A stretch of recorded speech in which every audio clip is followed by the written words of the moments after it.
everyone. Welcome to your next session in Factory Automation, sponsored by Rockwell Automation.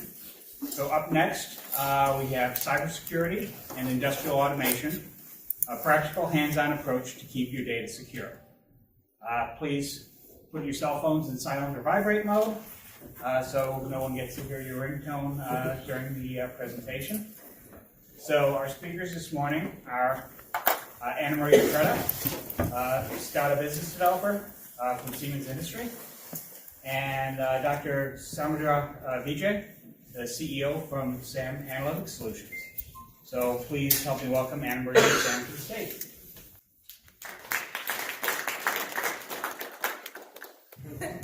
My name is Anna Preta. I am SCADA business development with Siemens. I have been in this role for maybe about 5 years and been working in automation for over 20 years. And one of the things that I find really interesting about working with SCADA these days is that even in the last 5 years, what people are asking for has changed dramatically. No longer does anybody ask very much about the whole supervisory control part of SCADA, right? Everybody's interested in the data acquisition. What can I do with the data? Because everybody wants to know about gathering up big data, being able to do data analytics, KPIs. How does cloud work into what I'm doing? What about the fourth industrial revolution, Industry 4.0? All of these things are very compelling to my customer base, and they want to know, how do I get this information out to all of the people that I work with? How do I get the right information out? Can I use mobile applications? And as we start exploring some of these things in just the general introductory conversations, almost 3 sentences in, they're like, oh, wait a minute, security. And I'm finding that I can't really have a SCADA conversation without security. So I work with Sam, who's our distribution partner, and they do a lot of work with security. And so we spent some time talking about kind of where security is important. So I don't know, you moved me ahead. Okay. So why do we care about cybersecurity? Well, for one thing, I think as soon as I start talking to my customers about connectivity, which is really what everybody wants at the moment, the first thing they think is, oh, you're talking about opening networks. And all of a sudden that translates into what I understand from OT and what I inherently understand myself is that that's a security risk.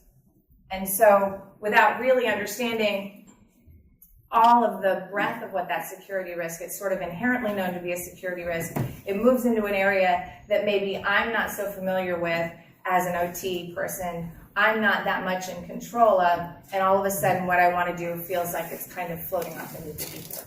So we need to have a better grasp of what that security risk is, what it means, and how we're going to deal with it. So why do we care? Obviously, safety of personnel, product safety, etc. That's kind of a given. Environmental health. I find it interesting that I've spent time calling on like water plants and how easy it was to go into sort of water and wastewater facilities once upon a time, and now all of a sudden the understanding that they have like this big old thing of like chlorine gas in there has made it so that it feels almost like you're going into a nuclear power plant to go in to see a water facility these days. So there's a big understanding of infrastructure and industrial safety sort of things. But from the general manufacturing OT perspective, what we're worried about is reliability. We're worried about uptime and reliability in our systems. And then you don't want to be in the news for the wrong reason, right? This is happening more and more as we're getting more and more brand identification. I was in a talk yesterday where someone talked about personalized M&Ms. You kind of go online and you go ahead and, or anything really. I love the Nikes or Adidas where you can get the swoosh your own color and maybe get your name printed on the side or whatever you want. We're starting to identify with these products in this whole sort of value chain. And it matters. It matters to us. It matters enough that we didn't get BP gas for like a year because of the environmental implications of what happened with them. So as we start to identify more with the products that we're using, it's a huge risk in terms of branding for these companies to have any sort of a security breach. And it gets out there, it gets out in the confidentiality and protection of IP data is an interesting concept that as we're talking about these sort of branded things and information on the plant floor, that this data, this personal data, is actually permeating itself into the OT world, right? Because what are we writing on the M&Ms? What are we putting on the shoes? All of this stuff sort of travels with the product itself as it goes through the manufacturing process. Where is it being delivered? Do we want anyone to know that Donald Trump is getting these M&Ms? Probably not. So, kind of already said, vulnerability is headline news, and that causes some brand image damage. There is a lot of busy stuff on this slide. I think the important thing is to see what a big chunk of that pie the critical manufacturing is. So critical manufacturing is targeted by hackers, and the automation, the larger automation components are also being targeted for security. Pressure your SCADA development on security. Anybody who has any questions about SCADA and security, please come and find me later. That's not really the point of this particular discussion. So once again, answering why we care. $400 billion annually. That's a lot of money. And we've all been affected by it, maybe not industrially, but how many of you have gotten like new credit cards for no reason at all? That's because of the breach at Target, right? I'm sure I got a new credit card because I shop at Target. And it's a pain because now we've got everything online, right? So you've got to go change your Netflix, you got to go change your Amazon and whatever else it is. And that costs time, money on your part, and the people who have to go send out the new cards. That is impossible to read. You guys will have to, I'm not going to read it all to you because I wasn't really interested in reading it all anyway. I just thought some of these were interesting, plus they're relevant. A lot of times the data isn't always all that current because it takes a while to gather all this up. But 42% of all industrial control system computers have regular or full-time internet connection. That's a big change from before when everything was isolated. And the other thing I wanted to skip down to, you guys can read the rest of these, maybe not. 77% of attacks are fileless. So antivirus stuff is not necessarily that effective any longer because that's not really what we're viewing as attacks. When we're talking about industrial automation, we've got a lot of legacy systems on our network. And a lot of the time I'm being asked from a SCADA perspective, I want to be able to, I've been told I need to collect KPIs. Maybe I'm a tier 1 auto manufacturer and I need to go ahead and share this information up the food chain. They want to be able to see in a dashboard kind of what's going on in my facility when they walk in. I need to be able to get this data. And what I have are all of these stranded assets, a lot of them legacy equipment, a lot of them kind of old school communications. And so how am I going to connect all of those and bring the information forward? Well, as soon as these legacy pieces were often created in a world where we were expecting the air gap, right? Everybody knows what that is, sort of the idea that nothing is connected, it's all living in a bubble of its own. And then once we moved on from that idea, all of this legacy equipment still has some of the capability the manufacturers put in there, Siemens included, in terms of web pages that are accessible for setup, all for ease of use. We've got FTP access, perhaps, and other openings in these devices that nobody's necessarily aware of. So as soon as you start connecting all of these networks, you've now opened a path to some of this equipment. So malware, malicious code, denial of service, common attacks. Just move on. So if we are concerned about all of these things, why isn't it easier to get buy-in? Especially from the OT side of things, right? Because security costs money. So how am I going to get, as I'm busy just trying to maintain production, how am I going to get money for what I want to do? For what I see as a real risk, I've just asked my SCADA professional to help me connect everything in my plant. I know that once I start giving people access on their cell phone or access through some dashboards, I've created openings into my system. I need to address the security issue. How do I get everyone to kind of get on board with that and agree with me? And the things that we're fighting are sort of a security by obscurity mindset. The idea that it's not going to happen to me. Kind of bury our head in the sand where nobody cares about us anyway. And that just isn't working any longer. That's not necessarily the best method. Also, there are things that I already pointed out that you're just plain unaware of. It's not just obscurity, it's security through just blinders, right? I'm not aware of the fact that once I connect all of those drives to some outside network, they now have, everybody has access to some sort of an open web page on that thing for configuring it, because I just don't know. That's why it's incredibly important to do a whole asset overview of all of the equipment you have in your plant. Sam's going to talk about that a little later. And then money spent on cybersecurity is kind of perceived as a sunk cost. So how do you lobby for something like this without an ROI? Well, there are risk assessments that people can do, that people can help you with, that actually have the capability of some sort of an ROI analytic attached to it. Because remember was it $400 billion? There is money attached to this, and it's important. And remember also I mentioned that we're really concerned on the OT side of things with reliability, and reliability is important. We need to redefine what it is we're calling a security breach, because we're not quantifying everything that is sort of a network disturbance that's taking down what we're working with.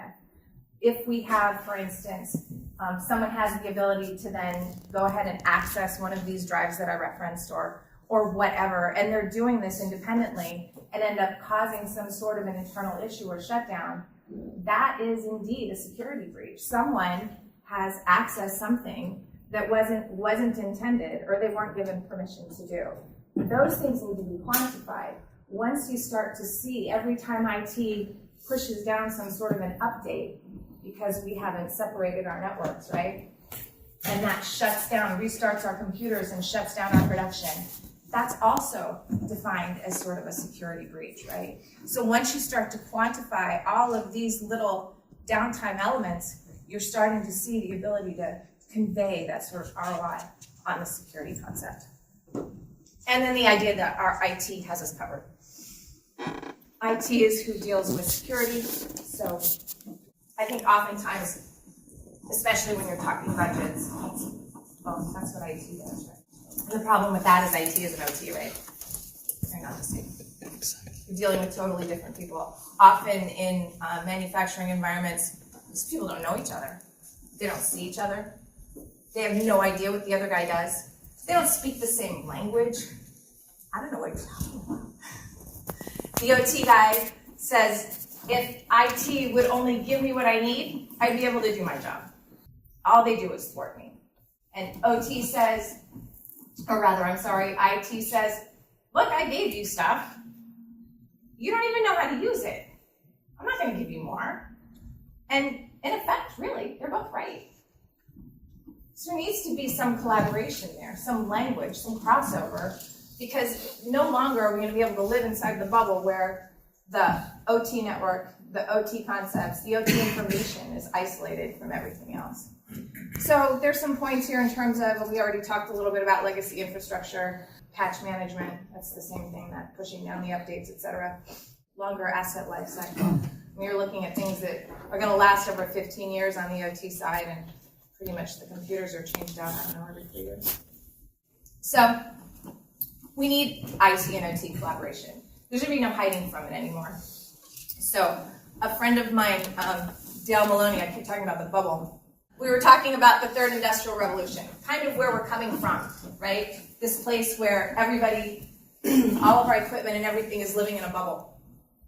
And then what we're effectively doing in the fourth industrial revolution, this interconnected revolution, we are taking, I don't know if any of you are old enough to remember The Boy in the Bubble. It's like a movie about an immuno-challenged child, right? So he actually literally lived his life in a bubble. And so that's kind of what we've been doing with our OT system, is just leaving them in the bubble, the whole air gap concept, right? So we have effectively taken the boy in the bubble and put him at the international airport and popped the bubble. We don't know what he's going to be exposed to. And that's where we are at the moment. So there is no moving forward without any IT-OT collaboration. We can pretend like we want to keep everything isolated, but we're not going to be competitive in that space. This is what people want. I want my M&Ms, I want my Nikes with the colors I wanted and my name on them, and there's no way you're going to keep these things separate and remain competitive at all. So all of this information about our Nikes, etc., makes a boatload of data. And I had to look it up. 44 zettabytes is 10 to the 21. Seems almost arbitrary. And then they used like a Z for zettabyte. So that's what's going into all of this big data, the KPIs that we want, all of the analytics we're looking for, the cloud analytics and all of that is creating a tremendous amount of data. And we're still working out how we're going to parse it, how we're going to manage it, and where we're going to keep it. All of this data and all of this connectivity has really opened up our attack surfaces, right? So once again, the boy in the bubble. Well, what are we working with, right? We're working with all of this connectivity with endpoints that are now vulnerable for attack. We're working with open standards, which are all great for functionality, but also are not these sort of private, closed protocols that we've been used to in the past. Obviously, we need these for our connectivity, but it offers up some vulnerability as well, and a lot of PC-based systems. The challenges to collaboration of IT and OT, ambiguity and responsibility, in the sense that when you talk to a lot of IT folks, they often just don't want the responsibility of the plant floor. That's a lot of stuff that they don't understand. So if they're willing to take on that responsibility, then oftentimes it's more of a closed mindset in the sense that you're not going to be given the tools that you want. You're not going to be given the computer configurations that you're looking for, all because they're feeling that sense of responsibility without that additional understanding of what it is.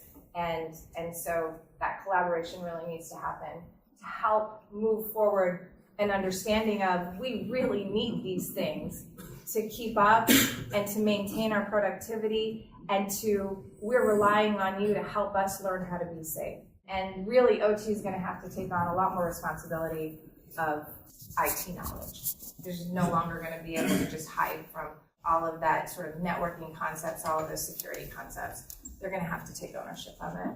We already talked about kind of the cultural differences, and Sam's going to talk a little further about some collaborative efforts. So anyway, the protection goals from an OT security sense is availability, which we've kind of already addressed as,